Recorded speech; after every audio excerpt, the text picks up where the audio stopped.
All right, so let's get started then. I'm AJ Whitney. I'm the host of Authors Live. Thank you so much for the roses. That's very sweet. I am here with Falencia Jean-Francois, who, by the way, has the coolest last name ever, and Cara Blaine, both of whom write new adult fantasy. So I just kind of go in order of my screen. Falencia, you're on top for me. So why don't you introduce yourself? Tell us a little bit about yourself. I awkwardly always start by saying my name, Valencia Jean-Francois. Um, I live in Pittsburgh, but I was born in Haiti.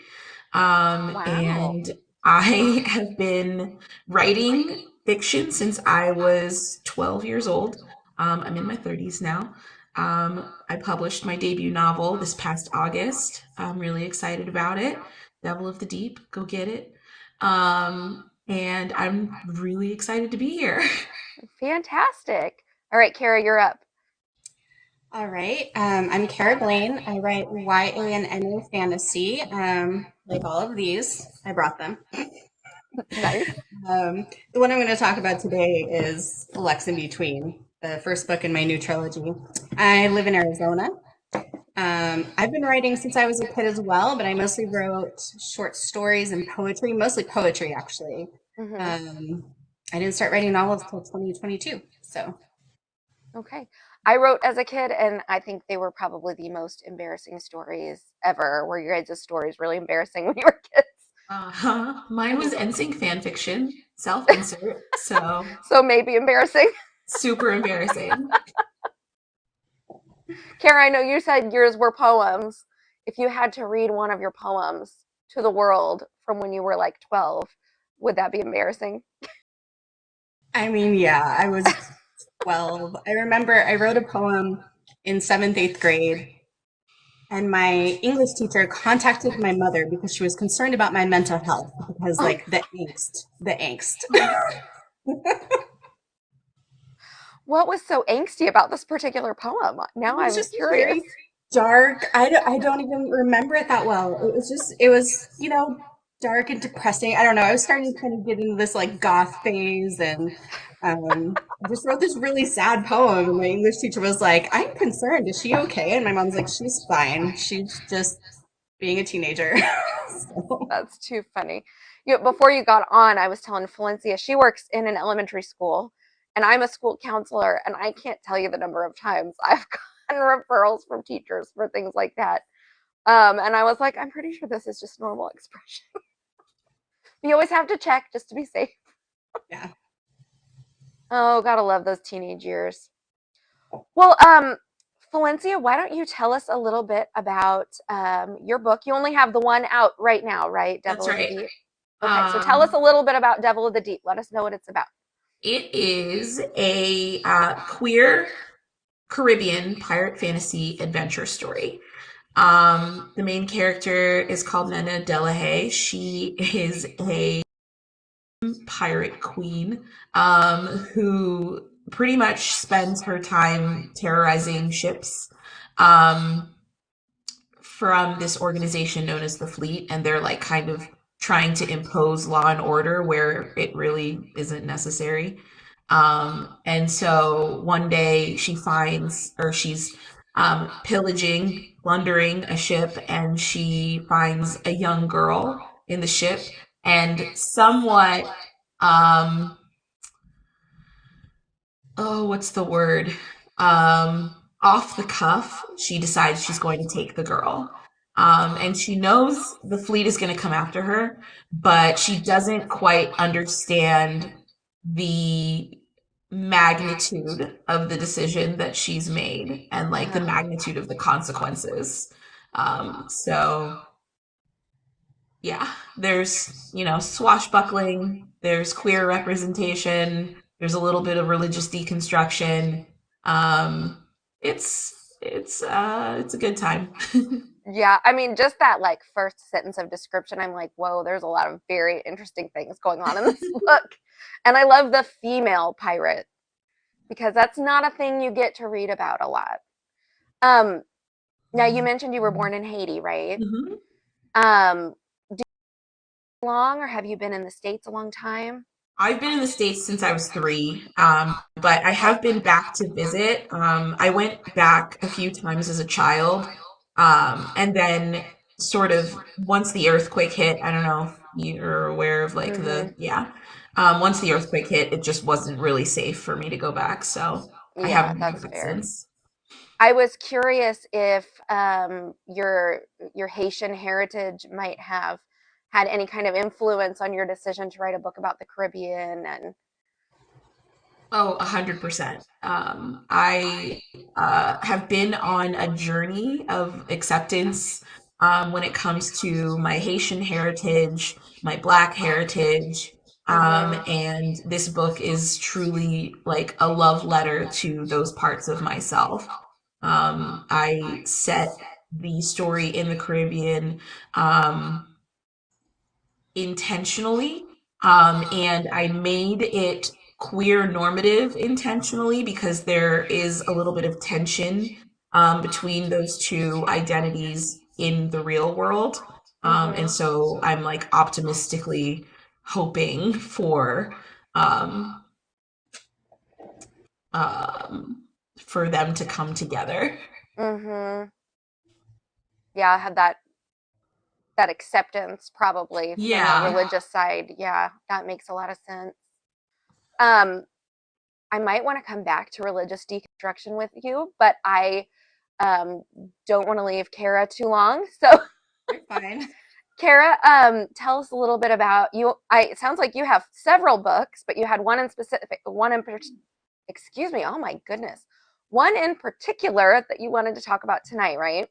Yes, I do have this whole stack. So, they're on my website. Check those out. But the one that I want to talk about is coming out in March. It's called Lux in Between. It is the first book in Lux's Lullaby trilogy, a romantic fantasy trilogy. So it's about a girl named Lux, and she is alone in the world.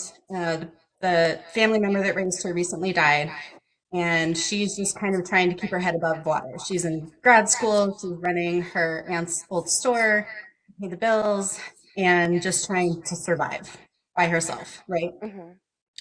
And then one day, this mysterious, very good looking stranger walks into her store and he's like, "So I know all about you. I know what happened to your parents when they disappeared 20 years ago. So let's go have a chat." And she was like, "Come again?" But so they go have a chat, and he kind of reveals some secrets about her parents and what happened to them and her own heritage and ancestry. Um, and they end up on the run because it turns out like the Fae Queen would rather she wasn't alive. Mm-hmm. And it goes from there. There's lots of adventure. It's very slow burn as far as the romance. Like it's very fantasy focused. The romance is slow burn.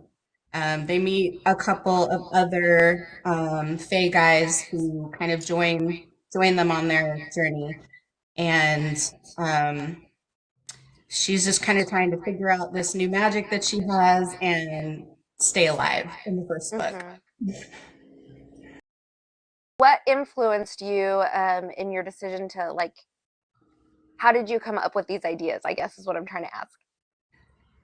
I wish I knew that. No. Is this how I Sometimes came they up with just the book come to you, idea? right? I actually just saw a random like story prompt online, Mm-hmm. and I didn't end up really writing that story, but that's what made me start writing, if that makes Mm-hmm. sense. So the prompt was your character makes a living faking psychic powers. One morning they wake up with real ones.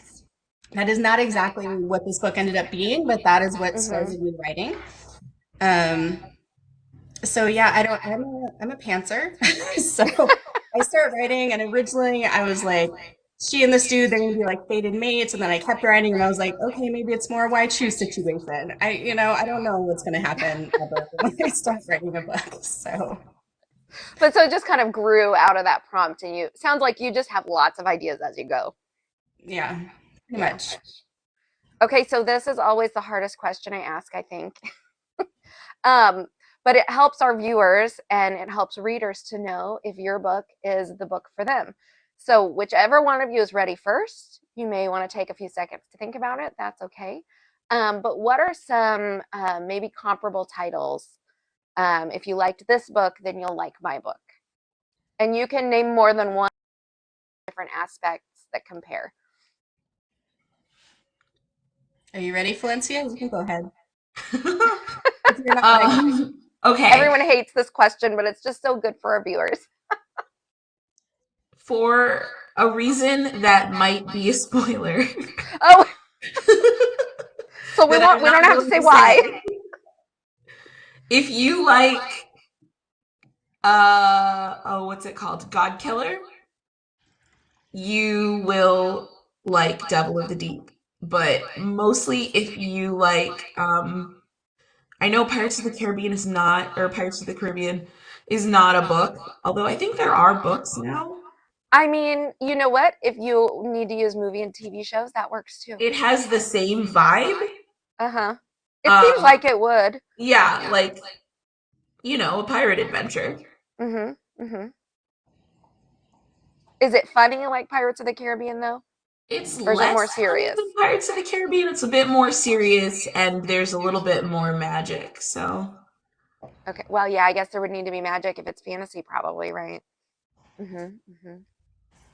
Cara, do you have yours ready? I do, thanks to my ARC readers, because I'm terrible at this question. So earlier this week, Arc I readers was always like, make it easier. yeah, earlier this week, I was, please help. Please And you help know me. what? And if you are an arc reader, if you read either of these two books, you can put in the comments what you think these books are like as well. Yeah, and I have some ARC readers in the comments, so maybe they can help me explain why, because I'm not sure if I remember that much, but I jotted down the names of the books at least. I also like went through my Goodreads list because I read a lot of fantasy, and I was like, Oh is it like yeah, this that's one? Is fair. it like It's a that really one? good idea. So I have three that we came up with. From Blood and Ash by Jennifer Armentrout, kind of has some similar themes, tropes. Okay. Um, one of my ARC readers said A Wrinkle in Time, and several agreed with that. And that was like such a huge compliment that I had to include it because that was one of my favorite books as a kid. Interesting. It's not a I'm YA book like Wrinkle in Time, but it uh-huh. has some similar story elements and like I think the adventure part of it and like exploring different brand new places type of deal, brand new dimensions, realms, whatever, that kind of Okay, thing. okay, that makes sense. Yeah. Maybe also writing Hi, style a little bit. Vanessa. I don't know. I'm looking to see who's in there. Like, is the person who said a couple of people agreed with that. If you guys said Wrinkle in Time, tell us why you said Wrinkle in Time. Huge compliment though, so I'm just gonna throw it in there because yay, awesome. And then the other one we came up with was the Mortal Instrument series by Cassandra Clare because it's kind of similar in that a lot of it takes place in our regular world, but there's also a fantasy realm and there's lots of, again, adventure and action and stuff. So, Great. And Kara, you said yours comes out in March. yeah, Yeah, what's the exact date? Or do you have March one yet? 27th. I'm sorry, Or my screen cut out a little bit. What'd you say? March 27th. 27th. Okay. I know because I have some people in the comments saying it's unfortunate they haven't gotten to read it. So March 27th. March Um, 27th. Yeah. what do you guys have any projects that you're currently working on right now? Obviously, Kara, you've got to get this one book out now, but I'm I know working on book sometimes three people of the are thinking trilogy. about what's So, next still. I am working on something completely different. I Okay. decided to like pivot to a little bit of romance, or romance fantasy. So I'm working on a little spicy Snow White retelling. Okay. Just I think like I just needed to take a break from like all of the, everything that goes into a book and just like have a little fun. So That's I'm just having fair. a little fun right now. Yeah. And the coming up with the ideas and the writing are not as hard, I don't think, as the actual publishing part. Mm. That's people don't realize how much work that is. Oh my gosh, yeah. Kara, do you have anything coming up next after this one? um, let's see. So Lux one is with ARC readers, and the second book is with beta readers, and about 2/3 of the way through the rough draft of the third one. Mm-hmm. So in the next month or two, I will be finishing the rough draft of the third one and then revising the second one, etc. Because I'm going to rapid release them this year, March, May, July. So I'm immersed in Lex's world for the next several So months. like the whole trilogy is coming out really fast. Yeah. That's very cool and also a lot of work. Uh-huh. So have you written the other two yet? Are you in the middle of writing them? Lux 2 is written and with beta readers, and I kind of started to make some revisions. Lux 3, I'm about 2/3 of the way finished with the rough draft. I do bang out a rough draft pretty quickly. I kind of underwrite and I get it out usually in a month or 6 weeks. And then Mm-hmm. it's just a matter of endless revisions and beta readers and more endless revisions. You know, like it's not ready in a month and a half, but the Right, rough right, draft yeah. is done in that amount of time. So then I just keep working on it. It's the rewriting that takes some time. Hmm. Yeah. Well, you guys, when you are writing, are you also reading or do you kind of take a break from one to do the other?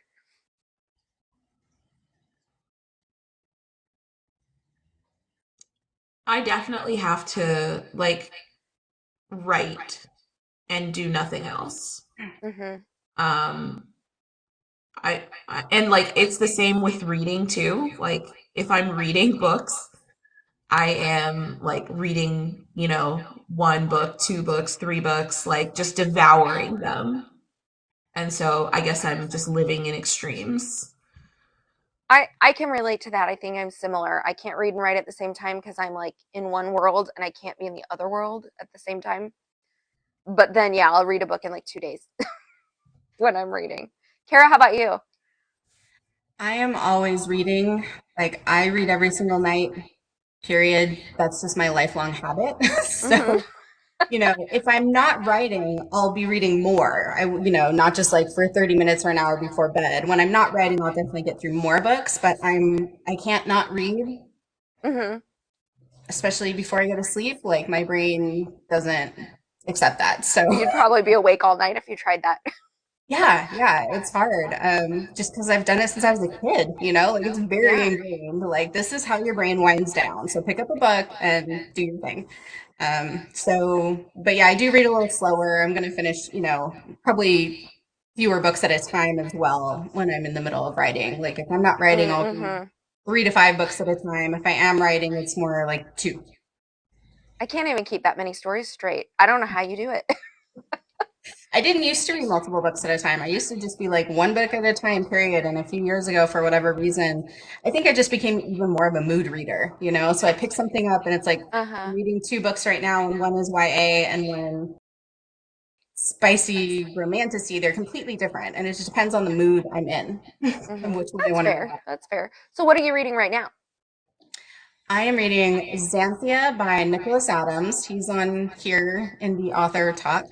Okay. And that is the YA fantasy.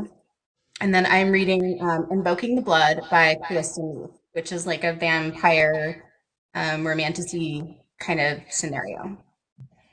Nice. Valencia, how about you? You reading anything right now? I am reading That Selfsame Metal by Brittany Williams. Okay. I just started it. I'm like 6 or 7 chapters in. And I was feeling a little iffy, but then like the thing happened. So now I'm invested. I hate when you're reading a book and it's so slow and you're like, is anything ever going to happen? But it's Yeah. great when the thing finally does happen, right? Yeah. Okay, so thinking about the fantasy genre, since that's what you guys are primarily writing, um, do you have a favorite book or favorite author in fantasy? And you can Is give it me okay more if I than one if begin? you need to. Okay. I had a long think about this. And even though I've only read it once, Jonathan Strange and Mr. Norrell Hmm. is one of the best fantasy books I've ever read in my life. And it's like I have been thinking about it on and off for like 17 years. Oh Um, man. And I yeah. don't even know anything about that book. What's it about? Um, the Well, it's been 17 years, so I've lost most of the finer details. That's fair. But basically, there are two rival magicians in London, and like magic, like one of them brings magic back, and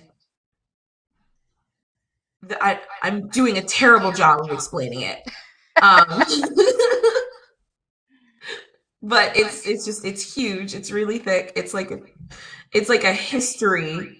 It's full of like these interesting little fictional footnotes. And I don't know, I love it so much because it's so rich. Uh-huh. Yeah. Is it all these little details that keep you going back to it and thinking about it all this time later? Yeah. Every once in a while I'll think about like just like a random character like Mm-hmm. whose story seems, but then by the time you get to the end of the book, you realize like that was the most important character of the book. Hmm. Okay, tell us the name of it again so we can all add it to our TBRs because it sounds really fascinating. As Jonathan I Strange Jonathan Str I'm getting out and my Mr. Goodreads on Norrell. my iPad right now. Right. Yeah, it's by Susanna Clark, Jot it who into I my. think she just put out a new book. Hmm. Um,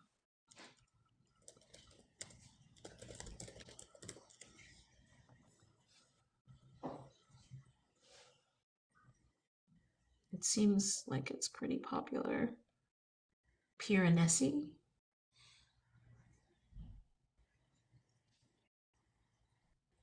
I come up with Jonathan Strange and Mr. Norrell. Was that what it Mm-hmm. was? That's Okay. it. It's on my want to read already. Amazing. There it is. Yep, same.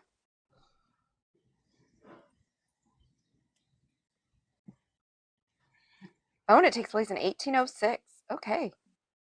That sounds like it'll be a really good one. Yeah. Oh, Robert says she's got a few. Oh, As we all go to Amazon. For sure. Yes. Susanna This Clark. is one thing I like about these talks is that we all add things to our TBR. And folks, if you are watching, you are free to ask questions in the comments or give us suggestions in the comments too.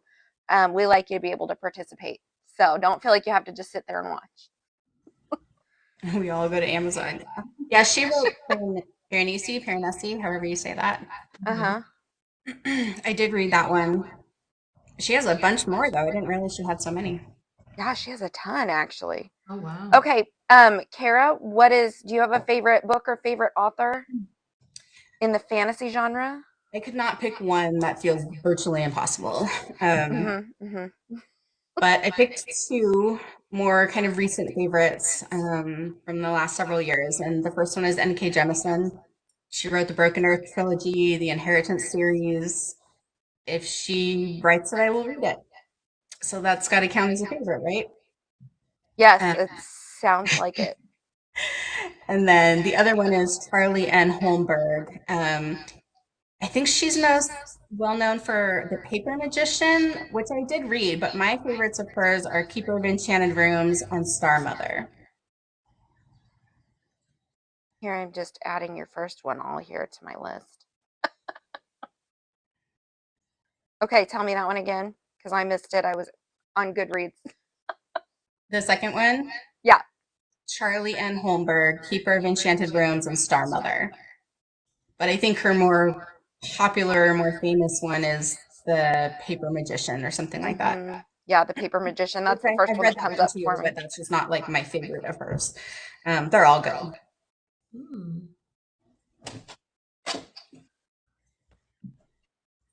Everybody on their Goodreads right now. Yep. Keeper of Enchanted Rooms. Yes, that's going on.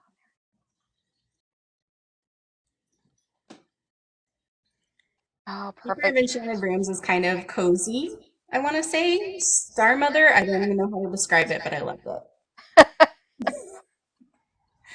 I mean, it has gods and celestial beings kind of theme or Okay. trope. But Yeah. What do you like most about her books? about Charlie's, Mm-hmm.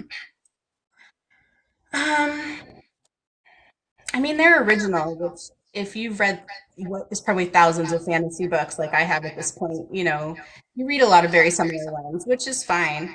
Mm-hmm. But I had never read any like hers. I just really like her writing style, I think. I love her characters. Awesome. So it sounds like there's a herd of elephants upstairs. All right.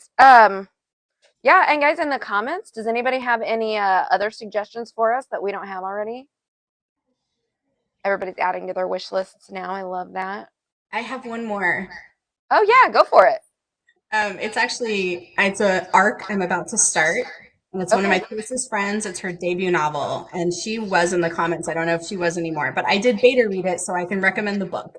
I'm about to read the like edited version, which is going to be even better. But it's called Mark of the Indicative. It's by Carleen Staves.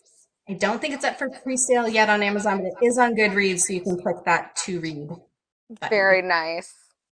Yep, she's right here. I see her.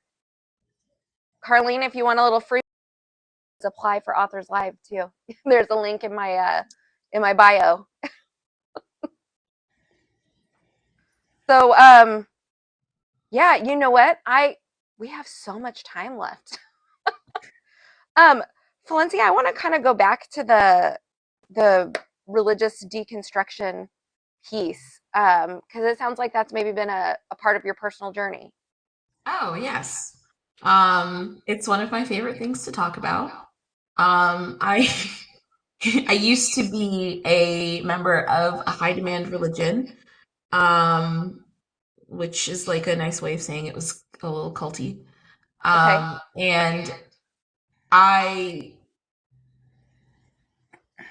I had like a delayed response to everything that I had experienced. And Mhm. so in addition to like, the journey of accepting my Caribbean and Black identities, I decided to fold in like being a member of this organization that wanted to dictate, every aspect of my life for their own personal gain. And so I incorporated that into one of the characters in the book. Pearl, who at the beginning of the story is not just a part of it, but like a willing part. Like she's a true believer, Mhm. um, just like I was before I figured out that the world works differently from the way that I had been taught. And so you get to see her learn what the world is truly like, Mhm. as opposed to taking the word of so-called elders who know better. Mhm. Yeah, I think that I mean that kind of journey is natural and normal, but it's uncomfortable. It doesn't feel good to take apart the things you once believed. Yeah. I think like one of the biggest thing, like there are fundamental truths that are kind of handed to you when you're part of that kind of an organization. Like Mhm. they give it to you in like this beautiful little package. They present the world as simple and easy to understand. And they tell you just never open it. And then Mm. one day you do, and you realize that like there's so much more, and everything is so complicated, and sometimes it's ugly, and sometimes the things that you are looking forward to don't exist. And Mm. it's just, it's hard. Mhm. It's a really painful process. Indeed. Yeah. I've gone through well, I'm probably am going through some of that still in my own personal religious journey. Cara, is that something you've ever been through? Not directly. My mom did not. I was raised by a single mom, who was not religious. I think like just because forced it on her and her siblings so much. Mm-hmm. And she really hated Sunday school and Bible school and all the things. Right. So she didn't make any of her kids do any of that. So like if we had questions, we would answer and give us books of different types of religions, and we were allowed to go to church with friends and things like that. Mm-hmm. Um, I went to Catholic church because my babysitter was Catholic. I went to a Christian church for a while because my boyfriend at the time went there. Another church because one of my best friends went there. So like I explored it a little bit. I had a lot of Mm-hmm. Mormon friends in high school. There's a big Church of Latter-day Saints population where I live or where I Mm-hmm. lived. So I've been exposed, but I wasn't raised with it, and it never drew me in. Mm-hmm. So you never had to deconstruct it, right? No, I I kind think of, we yeah. I think we go through deconstruction probably in a lot of areas of our lives. Um, because we're all raised with certain sets of beliefs and certain sets of values, and at some point we have to take those things apart and think critically about them to determine which things we're going to make our own and which things we're going to let go. Um, but it seems like religion is the one that we notice the most. Yeah, I agree. I mean, yeah, there's definitely things I've had to deconstruct, but those friends who went through a similar journey to your Falencia, like friends who used to be Mormon or different things. And so I've seen it from the friend's perspective, and it's definitely one of the more impactful things I think you have to deconstruct. And I think that's partly, correct me if I'm wrong, but that's partly because like a lot of their friends and family are still in that world, Mhm. and that can be difficult. Yeah, yeah, agreed. Um, I don't know, Valencia, if you want to talk about how, that's been personally impactful for you, or I mean, you can talk about like your a little more about your character as she breaks away from those things. What is that experience like for her in the book? Um, I mean, for Pearl, it's definitely like it's a learning experience. It's less traumatic and more like educational. Mm-hmm. I think, but we're also like at the beginning of the journey, and so the true impact hasn't quite gotten there yet. Sure. Um, as far as like my own personal life, I think, um, I don't know, my relationship with the church that I left is like, I want to leave it alone, but I can't. Mm-hmm. Um, and so there are some things that I'm still working through, like difficult feelings. And I know that I'm not really ever going to get like the satisfaction of like knowing that I'm right and they're wrong. And so like I think I just have to figure out how to accept that and move on. It can be hard to release those feelings, I think. Yeah. Yeah. Oh man. Well, okay, so Valencia, if everybody wasn't here before, you shared that you are an elementary school teacher for your day job. Hmm. Cara, do you have a day job? Are you able to write full time? Oh, no. It's Most another. of us don't get that privilege, I don't think. I actually work with kids in education too. So Oh, I nice. homeschooled for many years. But when eventually my oldest went to public school and then COVID hit, like pretty much at the same time. Mm-hmm. So I started kind of a little micro school learning pod deal in my home. And Okay. so I still basically have a group of homeschoolers that I help tutor like 20 hours a week of various grades. So I usually have anywhere from 6 to 10 kids, um, fourth grade through eighth-ish. And my youngest does that. And my oldest is in public school. So yeah, I work with kids. I've actually worked with kids in various ways forever. I used to be a social worker. I've been a preschool teacher like forever.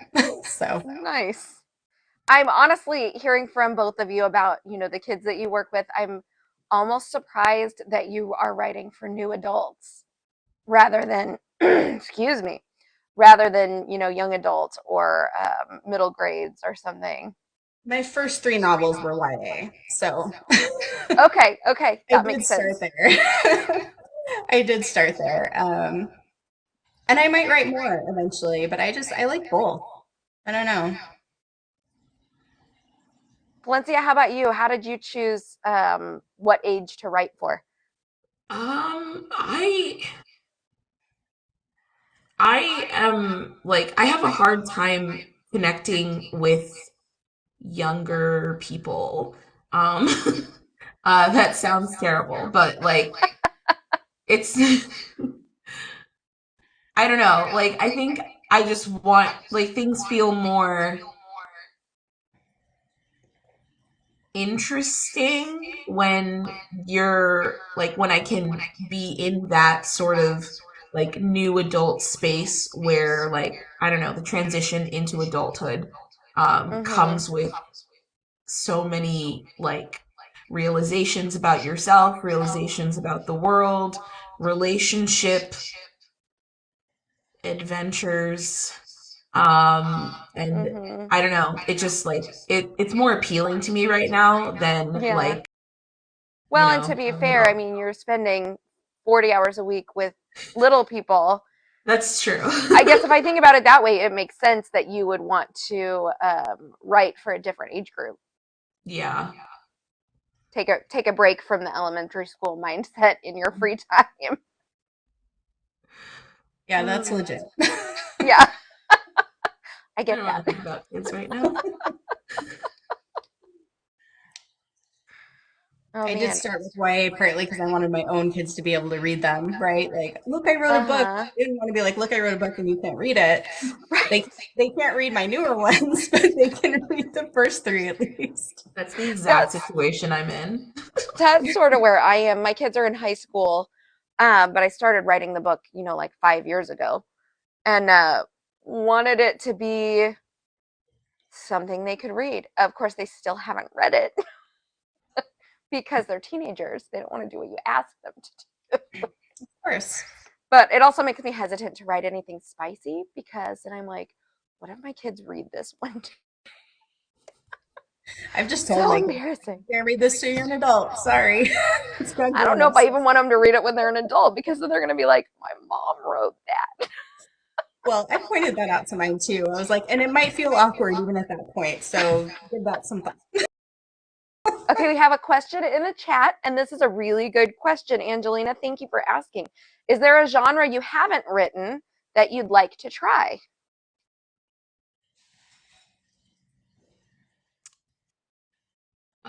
There are two for me. One is mysteries. I don't know if I am capable of like writing a mystery, but I'd love to try. And then the other one is like I'd love to ghostwrite someone's autobiography Hmm. or like ghostwrite a biography. Um, I get like not obsessed with people, but like I get really interested in people. My favorite genre outside of fantasy is like memoirs, biographies. Mm-hmm. And I would just really love to just like delve deep into someone's life and I don't know, lay it all out. Yeah. What do you like about biographies? I don't get that answer very often. Um, it's almost like you get to meet the person without having to actually interact with them. Which is, listen, I have, so, so I'm autistic. Okay. Meeting people is hard. Yes.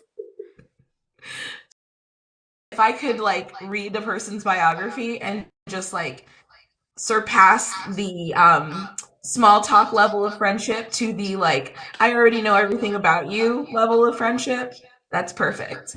That makes a lot of sense. Well, and I don't have autism, but I'm still not really a small talk person. So that deeper level, that makes a lot of sense to me. Same. Small talk is for the birds. No, thank you. Yeah. Yeah, yeah. But it was just funny the way you said it. I was thinking that sounds like so many people I know with autism. And then you said, listen, I'm autistic. Yeah. Okay, Cara, how about you? Is there a genre you've never written but you'd like to one day? I really like historical fiction. Okay. It intimidates me. The research aspect of it and like the historical fiction I write, I can't imagine like the amount of it's a lot. It's just a lot of research. And we all Uh-huh. research for our books, but I'm researching like for Lux, I'm researching like kind of different world mythologies. And I really love mythology and folk tales and stuff, so that doesn't feel Hmm. like work. But like I think I've researched into historical events or customs or different things would feel more difficult for me to Hmm. say. It's funny that you say that. I had a fantasy author on in January who said something about like she made her fantasy novel sort of historical, but she was like, I didn't want to make it historical fiction because I didn't want to have to take the time to do all the research. If I make it fantasy, I can make it happen however I want it to happen. Right? And I loved that answer. You guys, I totally forgot to ask you when we were talking about favorite books and favorite authors. Do you have a favorite book or a favorite author outside the fantasy genre?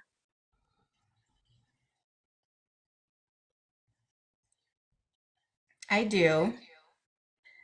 It's maybe still a little fantasy because there's some time travel. I don't know if that counts, but I feel like it's more mainly historical fiction, and that's Diana Gabaldon on the Outlander series. Oh, Yeah. uh-huh. What do you like about her series? Oh gosh, what do I not like about her series? I mean, the first book, it isn't her best book, but that was her debut novel. So to be fair, like that was better than my debut novel.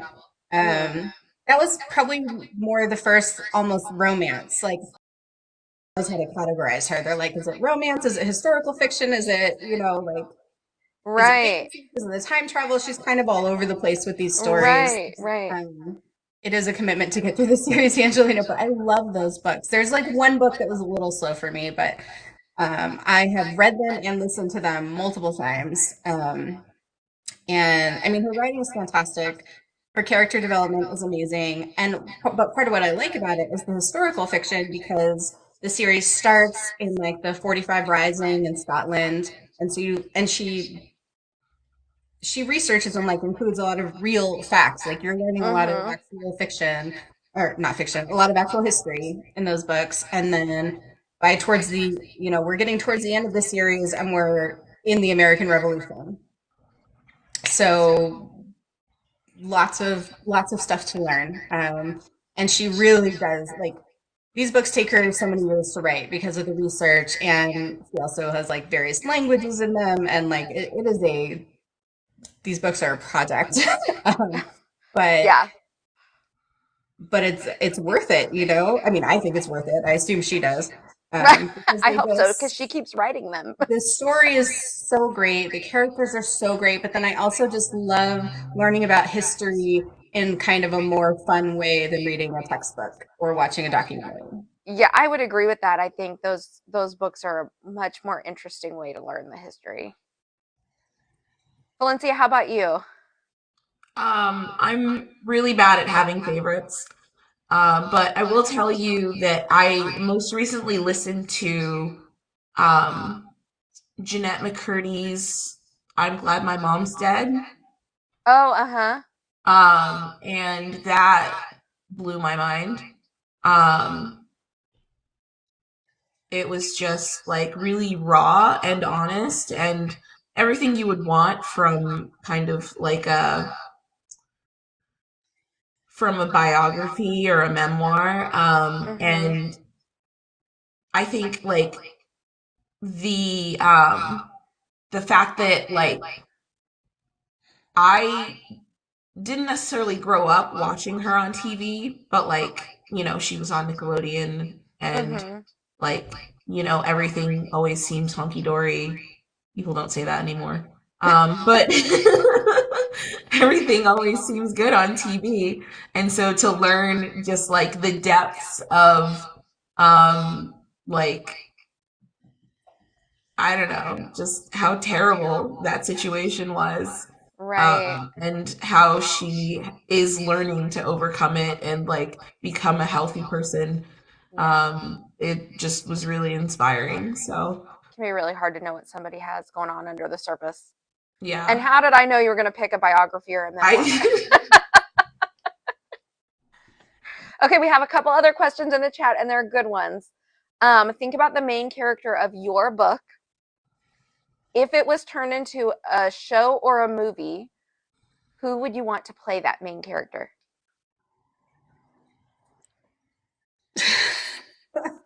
This is hard. I actually asked my ARC readers this recently too. Like we have a little Discord server and we ask them questions. Mm-hmm. And I still don't know. Do you know Falencia? yes. Rutina Wesley would be my Nena. She played, I don't know if you ever watched, what's it called? True Blood. She was Tara. Okay. Um, and Pearl would be played by Quivanjini Wallace, who played. I only know her from Beasts of the Southern Wild, even though that was a while ago, and she's like older now and has done things, more things. Um, and I'm gonna stop there. You have lots of ideas, I can tell. Yeah. I mean, Cara, I did did any of like a TikTok series, or I made videos about this, so like Oh, so we can go onto your you onto can your go find TikTok them. and kind of browse through and see all your thoughts on it. Yeah. Cara, did your ARC readers have any ideas for actors for your book? They did. One of them, I think I Googled her, but I'm just not, I wasn't familiar with her. Her name is Nina Dobrov. Dobrov? Oh, Nina Dobrev. What is she? I don't know. Vampire I don't actually Diaries. watch a lot of TV. Vampire Diaries. Okay. Okay, yeah, I haven't watched that. Um, and then the other one said Millie Bobby Brown, which Okay. I do know. I things because I'm a complete wuss and it was too scary for me. Oh, But I watched I it. loved it. I watched little pieces of it. I used to love like horror and scary things, and now my anxiety just like can't. I'll just have nightmares, so I don't. Uh-huh. But that was one recommendation that I'm not sure if I can see, but that's like the only time I watched her was like in the first season. She was so young, so I'm just having like a Yeah. hard time picturing it. Um, for we have three MMCs in this book, so for Soren, it would definitely be like Chris Hemsworth, long hair for Chris Hemsworth.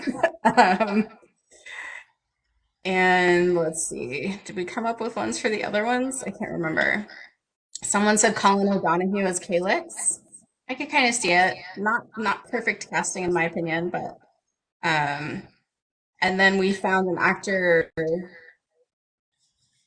Oh, maybe this was for Calix too, because he's actually Greek and Calix is Greek. Called Theodoridis. He's an actual Greek actor. Hmm. I don't know. If you Google him, he's very pretty. Okay. Um, that much I know. And then an Irish actor named Jamie Dornan for Alistair. Okay. Okay, here's our next question. My chat is filling up. Um, do you prefer standalones with an interconnected world, or a true series? And I think you could probably answer for reading or for writing, either one. I prefer books, and I'm not picky. I like So you'll all of read the any above. book. You don't care if they're connected or standalones or. I don't care if they're this big or this big. I don't care if they're connected or standalones. I will read the book if it's a book. How about for writing? I mean, Lux you're is the clearly first doing a series series I've right written. now. I am, and it's the first one, and it is harder than doing a standalone for sure. And that's part of why I'm rapid releasing them is because I wanted all three to be written before the first one was even released because I'm like, this is complicated. Mm-hmm. So, but I'm enjoying it. I don't know. I like both. Valencia, how about you? I prefer to read, give me a good, 10 book series. I like becoming fully immersed in a world. Like I want to feel like I live there. Uh-huh. Um, and so standalones are tough because it's just like a one and done situation. Mm-hmm. Unless it's a massive book like Jonathan Strange and Mr. Norrell. Um, but writing, I used to think that the series was what I wanted, but now that I've written the first book of a series and I'm looking at writing the second book, it is in fact very complicated. Because you have to And remember all the details from the first one, right? yeah, Otherwise, your readers are well, going to get mad. and you're like, well, okay, so I'm planning a 3 book series.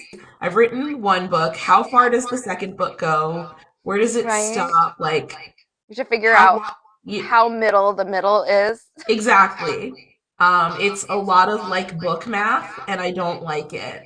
Uh-huh. Um, I'm gonna keep doing it, but let it be known I don't like it.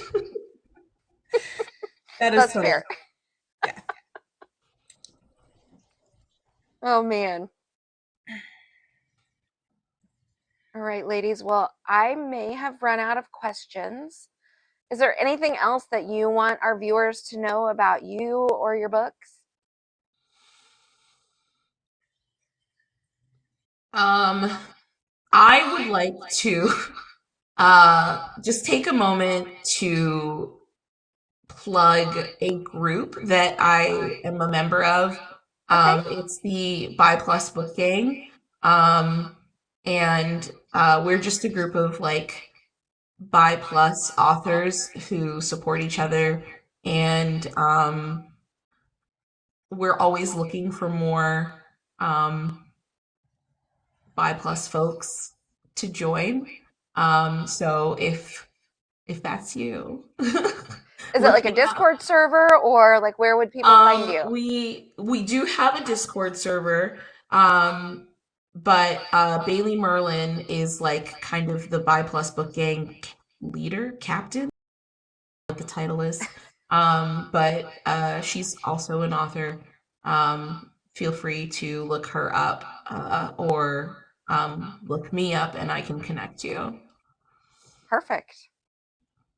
Kara, how about you? Any last words before we call it a night? Yes. So I'm trying to turn Lux into an audiobook, Ooh, and they have a Kickstarter that starts on February 25th. exciting. The link is in my bio. Go follow the pre-launch page so it'll notify you when it goes live. There's like you can get the whole trilogy ebook for like $7. You can get the audiobook. You can get special editions of all of my books. And I really, really, really want it to be an audiobook. Paige Reisenfeld and TJ Freeborn are going to narrate it, and I'm super excited. That is exciting. Oh, I love that you guys have found new things to plug that I didn't even know to ask you about. All right, everybody. Well, thank you so much for coming and watching and chatting with us. Um, Devil of the Deep is already out. It sounds honestly amazing. I think I might have the full copy of that, so I need to read it.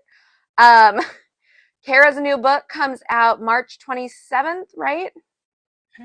Yes, so book in Lux to come out March 27th, and check out her Kickstarter and check out Falencia for information on her Bi Plus group. Um, love this. This has been such a great talk, you guys. I hope you guys will buy their books, read their books, share them with your friends. Everybody should read them. And thank you so much for coming and talking with me tonight, you guys. It's been great to get to know you a little bit. Thank you, AJ. Thank you so much. Have a great weekend. You too. Bye, everybody.